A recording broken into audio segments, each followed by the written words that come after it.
So that's where we lost you. Okay, cool. Thank you. Right. Yeah. So I was saying that it doesn't matter what preacher, what pastor is winning in this season right now. Make sure you be you. Make sure you do you. Make sure you develop your own preaching voice, because your voice, when you find your voice, passion is going to flow through that voice and through the lens of your personality, and that passion will produce power. You will not have preaching power. You will not be able to communicate with power if you're so busy imitating somebody else. I have elements of some of my preaching mentors, like E. Dewey Smith. You might be able to listen to E. Dewey Smith and then watch a sermon of mine and say, oh, I hear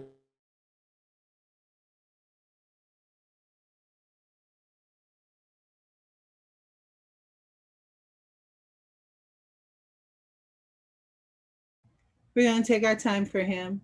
Um, this happens all the time. Um, this is technology and this happens. So I'm glad. I thought it was a me. little E. Dewey. no, it's okay. It's that technology happens like this. So no problem.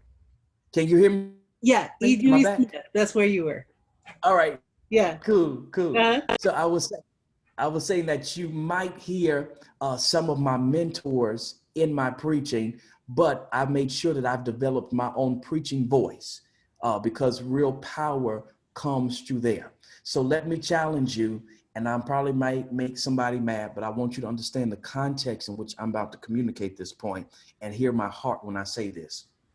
Stop studying Pastor Meeks as your preaching mentor or as your guide, because can't nobody do James T. Meeks like James T. Meeks.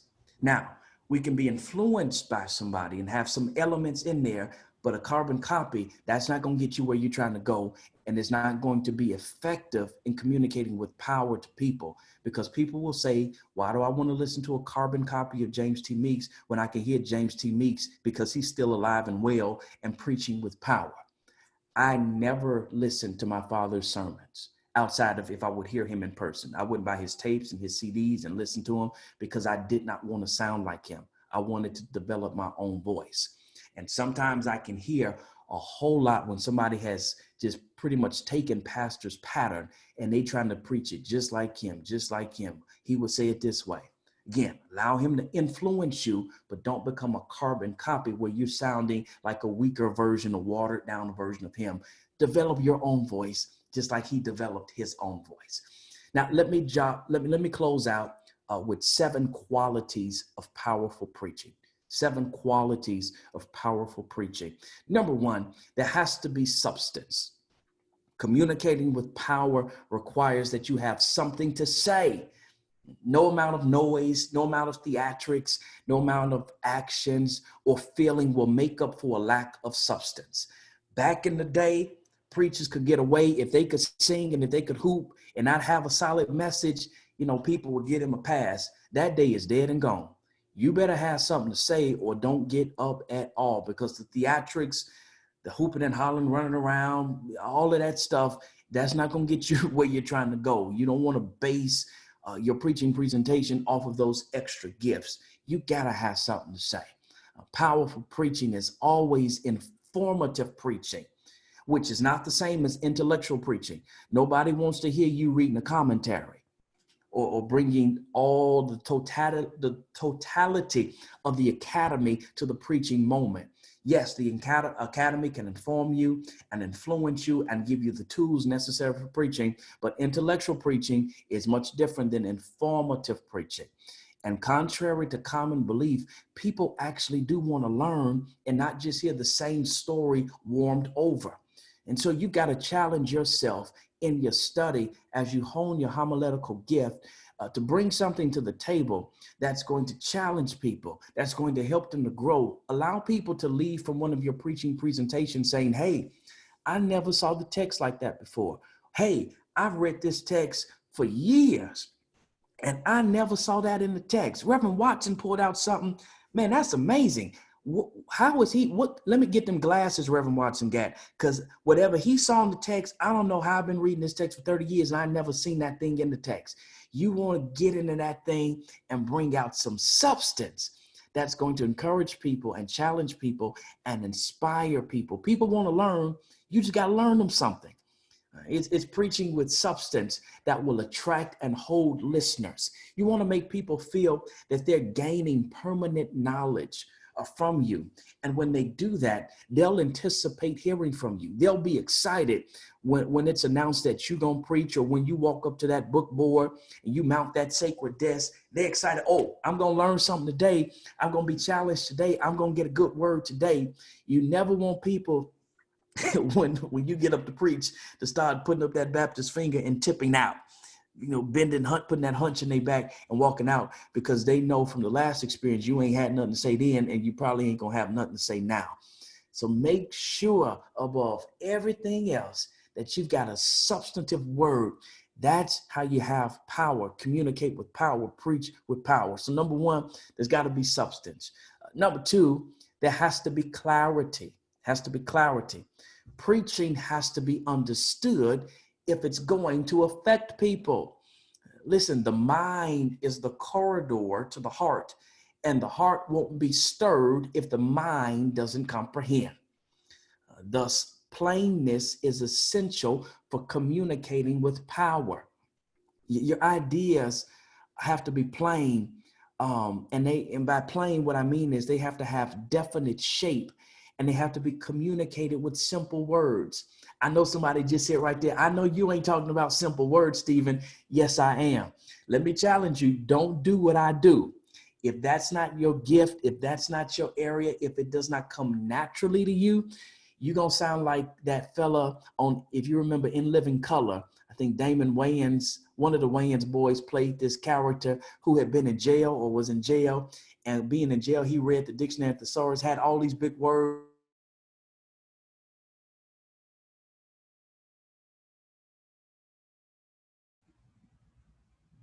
Just give it a second, guys.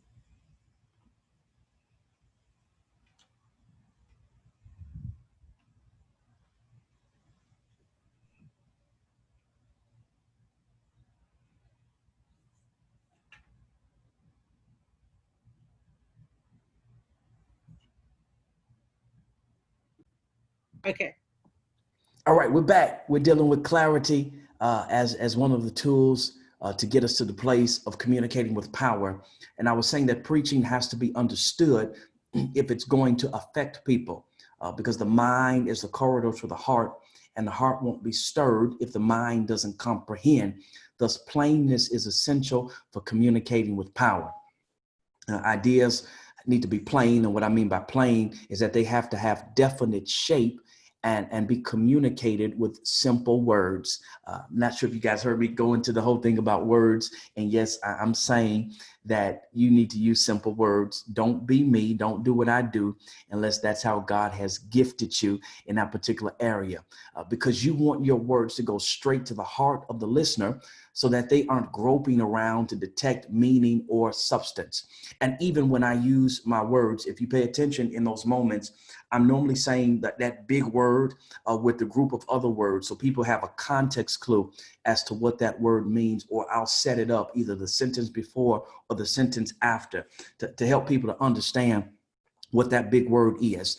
I'll also, for a point of emphasis, that whole piece that I do about let me lay the hay where the horses can get to it. What I'm trying to do is I'm trying to talk to everybody from different levels, at different levels. I want to talk to the highly intellectual people as well as grandmama them that only had third grade education. So I want to hit everybody. So I'll come at those different angles so that everybody can understand where I'm going. That's one reason why I do that. The second reason why I do that is because I'm staying on the point that I'm really trying to drive home. I really want people to take this point home. That's why I'm hitting it from so many different angles, and I'm dropping that. Let me lay the hay where the horses can get to it. I want everybody to get it. I really want you to get it. I want everybody to get it. This is a point that I want to drive home. So those are some of the kind of little tricks and nuances that I use and why I do what I do. If you've ever wondered why I often kind of do that on a regular basis, there's a point to it. So the power that we're seeking to have in our preaching, it comes in making contact with the listener's head and their heart. And this requires the discipline of thinking out ideas fully so that they are distinct in shape and expressed with the best words. This requires for us to do that disciplined study and research and take our time in putting our messages together to make sure we've crafted the words to paint the best picture possible, to make sure that it's palatable for people, make sure that people get it, that what we're seeking to suggest has shape, it has form. And we've used the best words to get it across to people where they can grab it and get it, take it and run with it. Now, I'll say this and I'll move on to the third point. Don't allow unnecessary ornamentation to obscure your idea.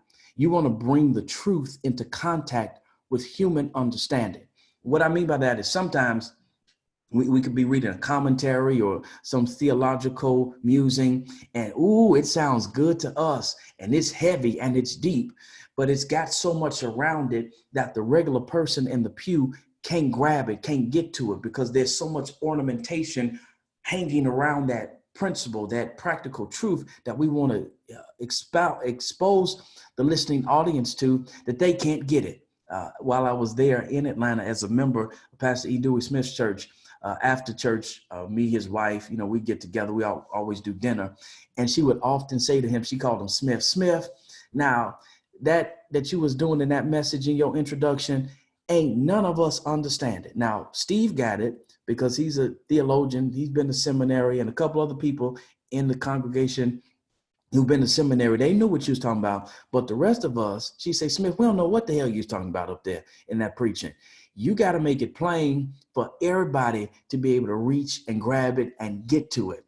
And so she was challenging him to not allow the ornamentation to obscure the idea.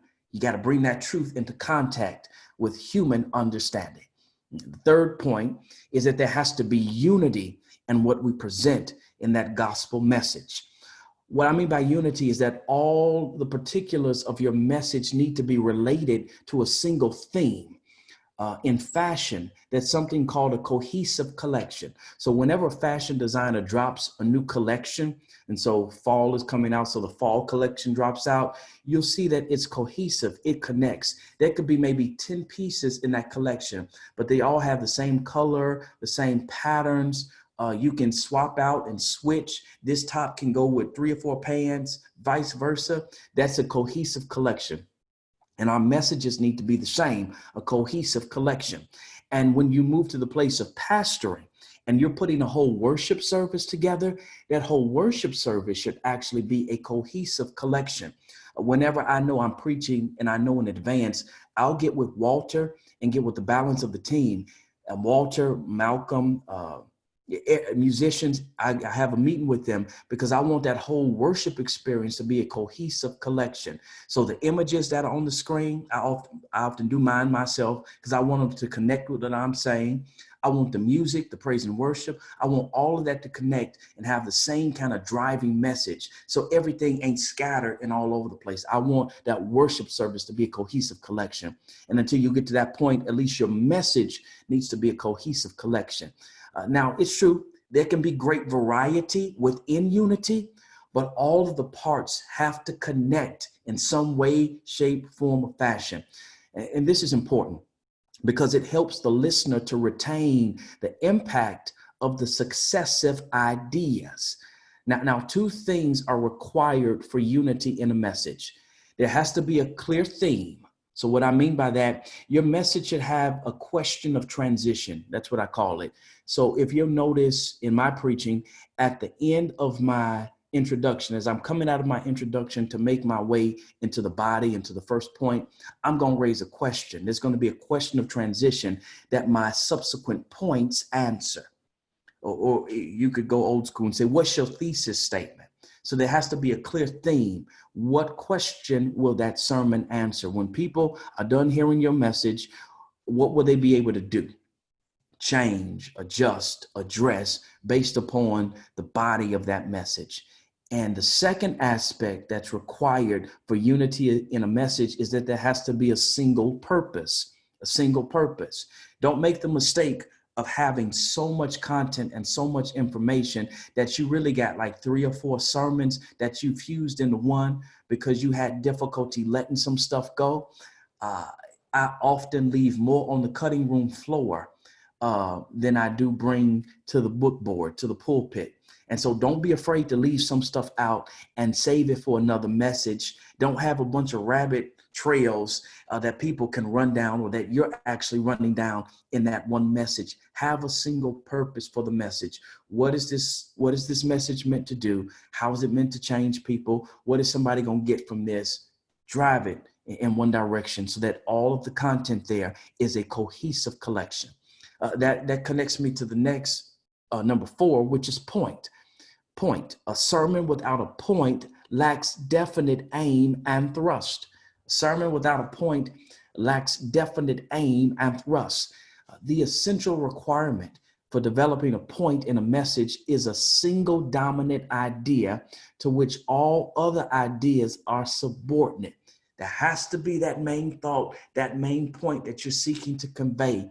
And unless you have an important practical truth to convey aimed at producing a definite response in the hearts of the hearers, your sermon lacks point. And you need to have a point.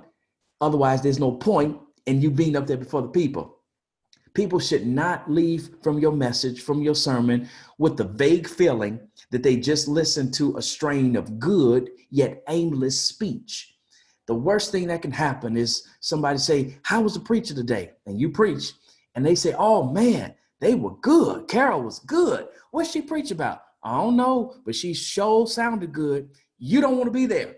You want to make sure that you have a point to the message that you're seeking to convey. Number 5, there's got to be movement. It's got to be movement.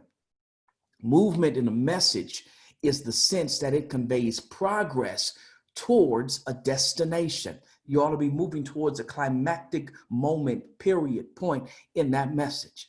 And movement shows itself in the march of your thoughts towards that climax or that conclusion. With my messages and how I set my structure, I try to make sure that my points build off of each other. And so I got my introduction, I hit my first point, and then I'll come back and say my next point, but the next point is really a result of the first point. If you do this, then that's going to lead you to this. And then if you do this and this, then it's going to lead you to point number 3, which is this. So I try to build the points off of each other where they're all connected, that cohesive connection, and you can see the movement and the progression through that particular text to that climactic point. Now, without movement, a sermon is going to feel and seem like it's dead. So you want your message to be like a river. It ought to flow. And at different points, it ought to flow at different speeds. And it must never be allowed to pool and become stagnant. Your message has to carry the mind and the heart of the listener with it. You're taking people on a journey. You're taking them on a trip. You ought to have them buckle their seatbelts up in that introduction. You got to capture them at the introduction, draw them in. So again, in my preaching, I try to come from a different kind of angle with my introduction. I also try to make my title captivating. So it captures the person's attention. Okay, I want to see where he's going with this. And then in the introduction, I'm really trying to figure out where he's going with this, because he's talking about some psychological, sociological stuff. What they got to do with the text? And then I flip it on you. And so you'll notice I do that. There's a particular line that I use all the time, and it serves a couple of purposes. As we penetrate the periphery of this particular pericope, for me, that does a couple of things. Number one, it helps me psychologically know that I'm coming towards the end of my introduction and switching into the body, because I'm most nervous and uncomfortable in my introduction. And so for me, that's my psychological trigger to say, "Stephen, calm down. You can relax now. You've made it through the hard part. You've hopefully captured the people's attention to the point where they want to hear the rest of what you have to say." It also shows me kind of from a time perspective, because especially at Salem and being on live television, I'm paying attention to time and my pace so that I can get to a certain place by a certain time.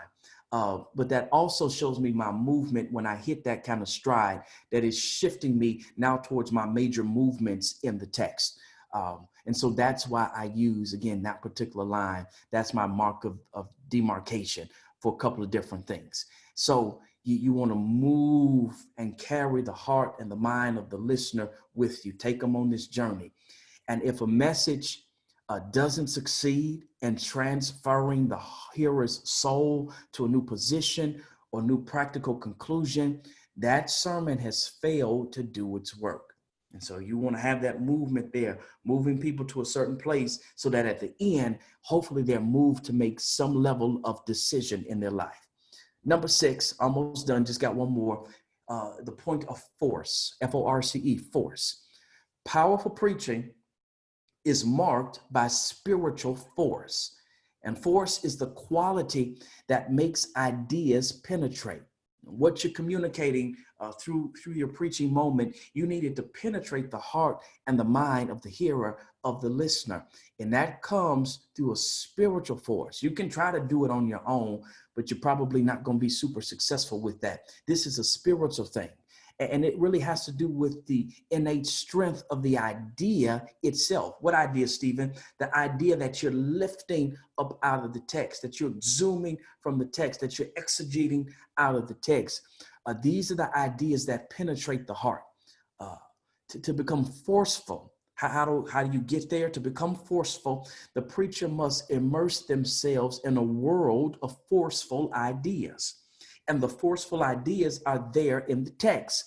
This challenges us to move beyond surface study of the scripture to a deep dive into the text.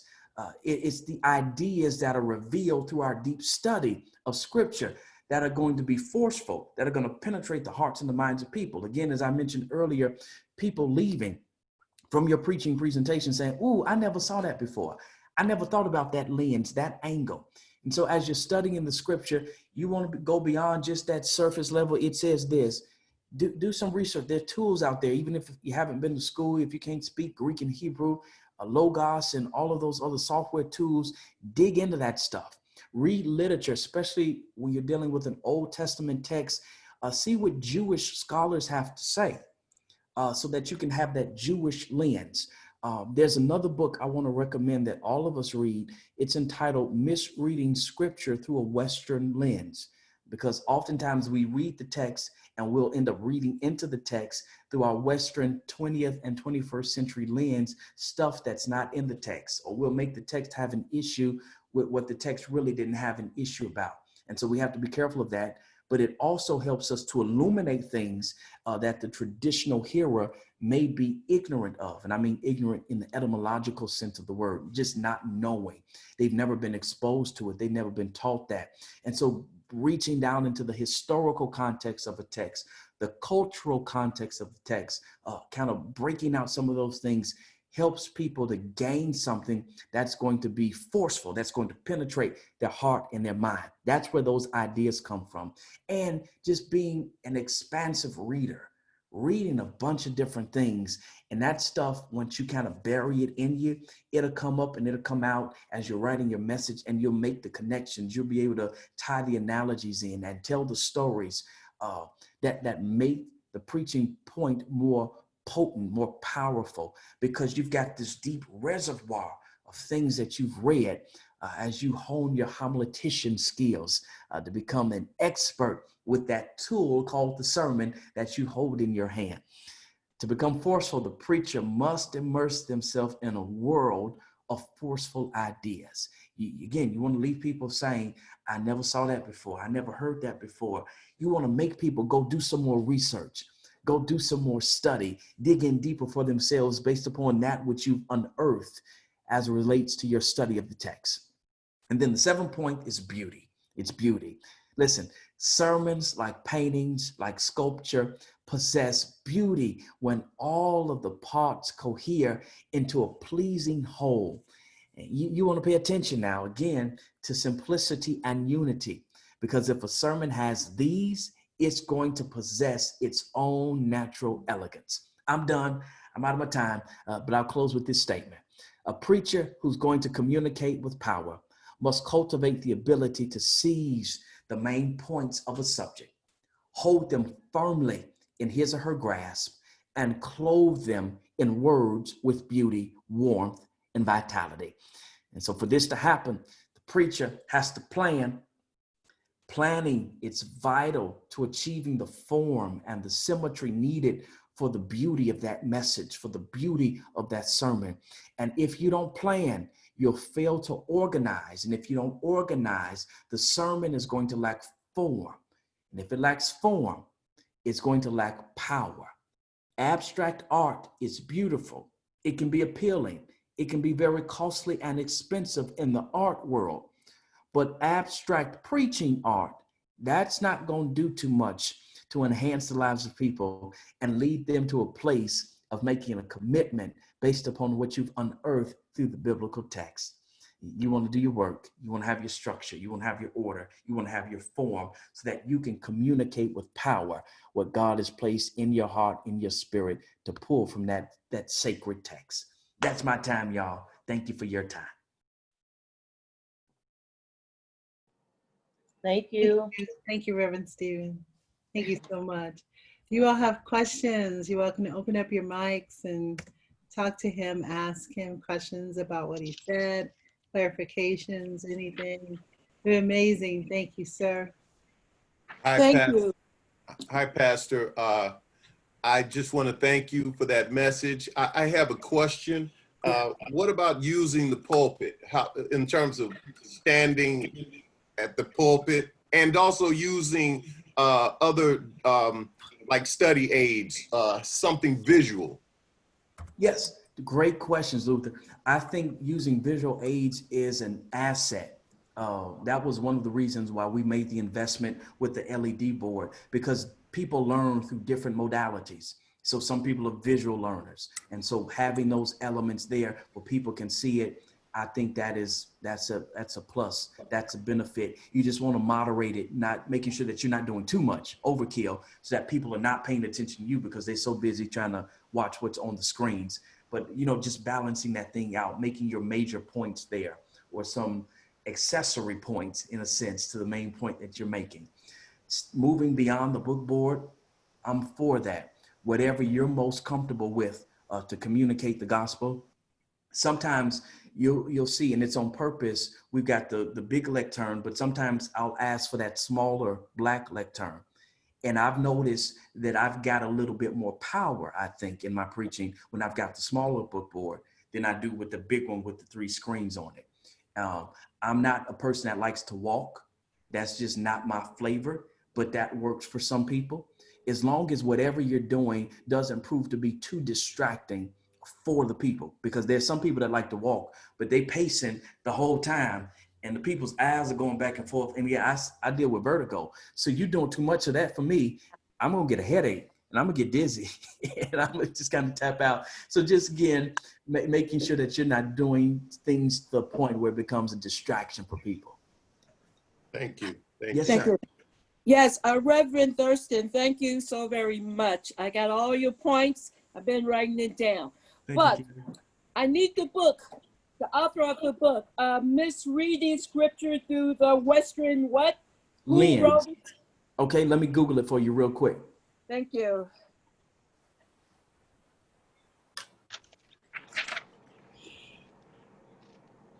All right, misreading scripture with Western eyes. And Okay. that is by E. Randolph Richards. Okay, thank you. You got it. Reverend Thurston, when you were speaking about Candace, is Candace like the rhythm that you're moving? Cadence, yes. Cadence. Yep, that's the rhythm. So one person who has a very distinct cadence is Martin Luther King Jr.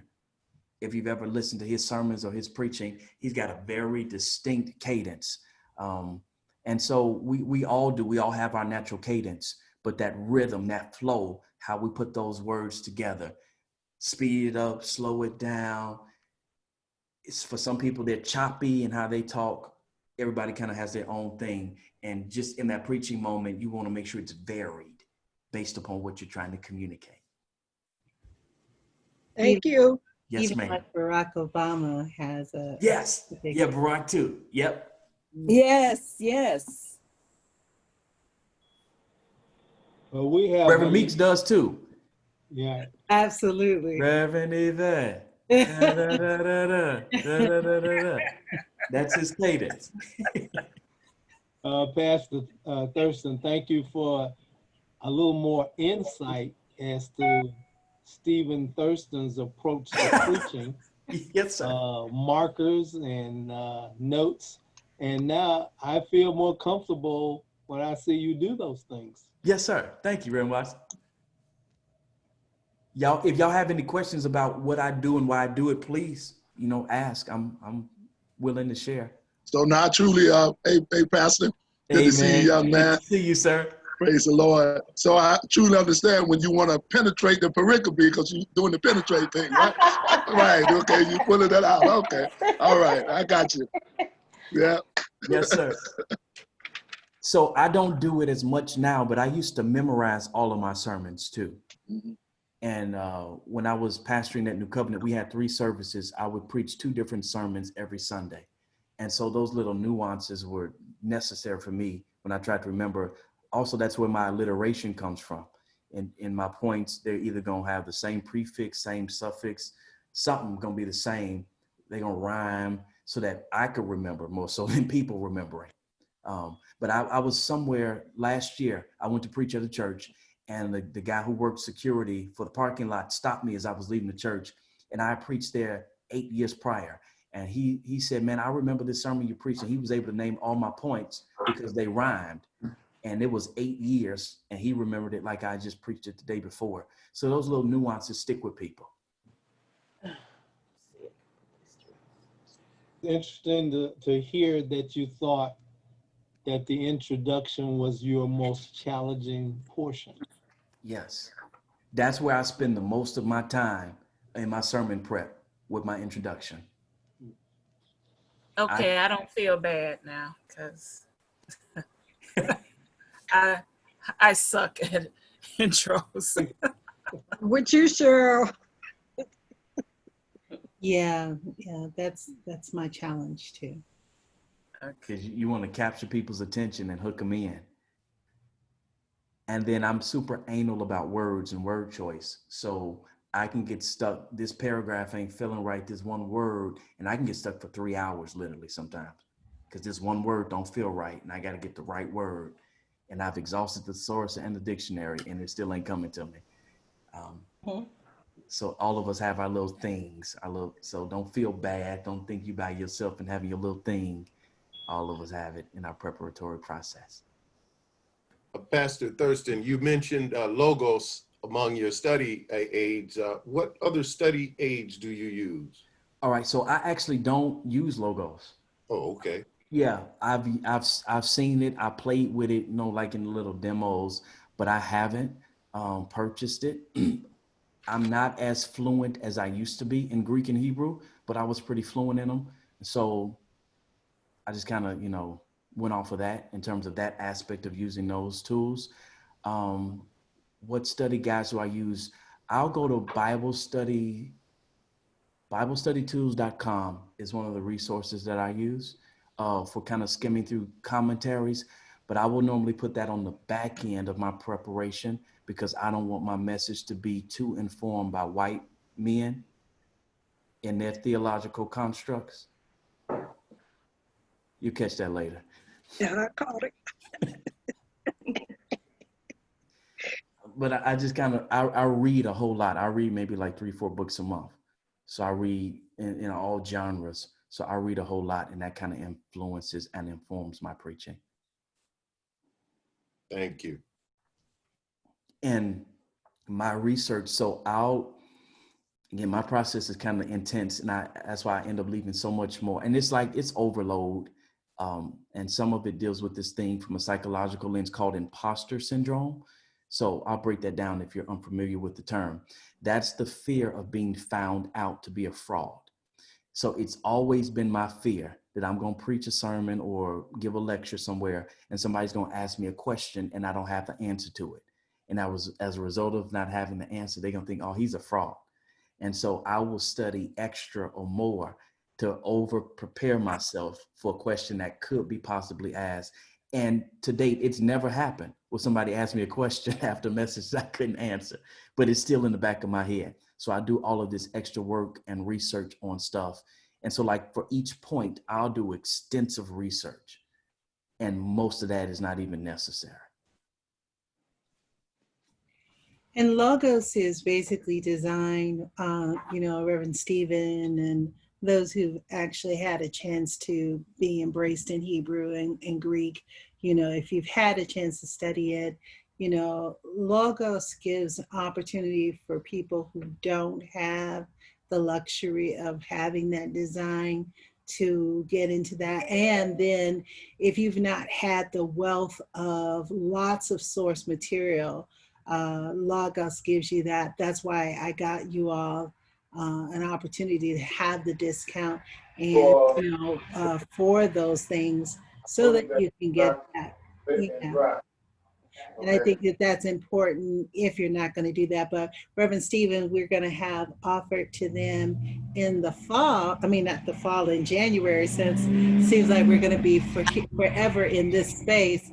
We're going to bring in an instructor who's going to teach 10 weeks of Greek, introductory Greek. Awesome. Yeah. That's great. Mm-hmm. And it's those languages and kind of reading the text in the original context that will give you some of those nuggets that you can pull out that people be like, wow, how you see that in the text? What lenses are you looking through? I just read the text in its original context. Mm-hmm. Mm-hmm. Yeah. Yeah. And that can add like a whole nother flavor to a message, and it'll make you stand out amongst other preachers because they didn't do the work that you about to do. Mm-hmm. Any other questions for our preacher? Just want to say thank you. You're welcome. Thank you very much. So what will our homework be? To take off, I didn't have a specific assignment for you guys. No worries, I'll get you something. No, I knew Ribbon the Vet would come true.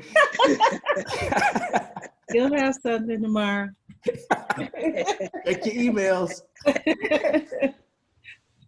You will. Hey, Pastor Thurston, when you were talking about the persuasive power early on, I missed your third point when you were talking about that. At the very beginning? Yeah, so you talked about directly tied to the depth of our commitment to Christ. Yep. And then you talked about communicating our character. And yes. That point I did not catch. Sure, I got you, man. Thank you. Persuasive power increases when you can communicate competence. Gotcha. Thank you so That's much. where I dealt with appearance, fluent delivery, an organized message, and then I presented those questions to ask yourself. Is my delivery confident, passionate, and earnest? Is my sermon easy to follow? Is my sermon clearly and carefully designed? Thank you, sir. You got it, man. Reverend Thurston, you mentioned a couple of pastors that you listen to, the pastor on the west side, E. Dewey Smith. What are some of the other pastors that you enjoy listening to and why? Gotcha, cool. Tolan Morgan, he's in Fort Valley, Georgia. He's a beast, like all around. I like substance. I like people who show me something in the text that I've never seen before and just have a different type of approach to a text. Donald Parsons, who's here in Chicago, his mind, if I could just like cut his brain out and put it in mine, like he is a beast in his brain. It's like, how do you think like that? Who else? Mark Moore, young guy, I brought him in for us last year. I think it was last year, around this time last year. Mark is not pastoring, but Mark leads the Young Leaders Conference, and he has like over 5,000 people part of this Young Leaders Conference, my Morehouse brother. He's a great preacher. I like Jamal Bryant. I only like Jamal, though, and we're cool, so I ain't saying nothing that, you know, he could hear later and be mad at me. I like Jamal's introductions. I like how Jamal thinks, how he frames an introduction. After that, I kind of tune out because I know Jamal is super smart and he could really like deal with more meat on the bones, but he doesn't. He kind of shifts and starts touching people's emotions and all of that. That's not my thing. I just like to be stimulated cerebrally more so than emotionally. Those are kind of like my top. Ralph West out of Houston, Texas. Again, another like brilliant mind. He preached for us last year on Wednesday series. Just a brilliant mind. any of those guys from Bishop College, they just like bred great preachers back then. And that art of preaching is kind of fading out, but they were beasts. So anybody who went to Bishop College, you want to check them out. So like Freddie Haynes, that's another homiletical hero. His social justice bent on the text. Yeah, so Freddie Haynes, Jeffrey Johnson, any of those guys who went to Bishop College, they're beasts. Check them out. Pastor Adams, who taught you all a few weeks ago, is a graduate of Bishop. Yeah, it was something in the water there. Yeah. Got it. Really stirring it. And your pastor is from Bishop, so. Yeah. But what you all want to make sure that you all are doing is listen to people that speak to, who are like you, who minister to you. There's so many people on YouTube that you can go in and be willing to listen to different people. You'll know after maybe about 5 or 10 minutes whether or not you want to keep listening to people. And there are Black, there are white, Hispanic, Asian, women, men. There are amazing speakers everywhere, and YouTube have them all. And in this pandemic, there's even more. So just Hey, keep Reverend Yvette, I'm sorry, I did not mention one of my favorite female preachers. She's in Bridgehampton, New York, the First Baptist Church of Bridgehampton, Pastor Tisha Dixon. Yes. Look her up. She is a beast. She's like on the rise. You want to know her now. What's her name again? Tisha Dixon Williams. Keisha? Tisha, Tisha. Okay. Dixon Williams. Yes, ma'am. Mm-hmm. Okay. Yeah, she's a bad girl. Yeah. And if you have the time, because she's long, I'm telling you, she is long, but she has substance from beginning to end, and she's an old saint, is Juanita Sept. If you ever get she'll take you. You won't know that you've been there for an hour and a half, but certainly she has a great depth of knowledge and wisdom and power. So we have such great opportunities in this time. And even if you all just scroll down the timeline on Sundays now on Facebook, you will find there are churches that you have never heard of, preachers that you've never heard of, speakers that you've never heard of, that will just minister life to you. So just be open. And like I said, a few minutes in, you'll know whether or not they're crazy or not, and then you'll move on along the timeline. So yeah. Anything else you want to add to us? I thank you so much, Reverend. Thank you. Thank you all. Coming and ministering to us. He took time out of his schedule, off his vacation, to love on you guys, and I want you all to just give him a hand and tell him thank you. Amen. Thank you. Thank you. I appreciate it. Thank y'all. Love it. Enjoy being with you today. Okay. Awesome. We're going to let you go. I'm going to talk to them for just a few minutes.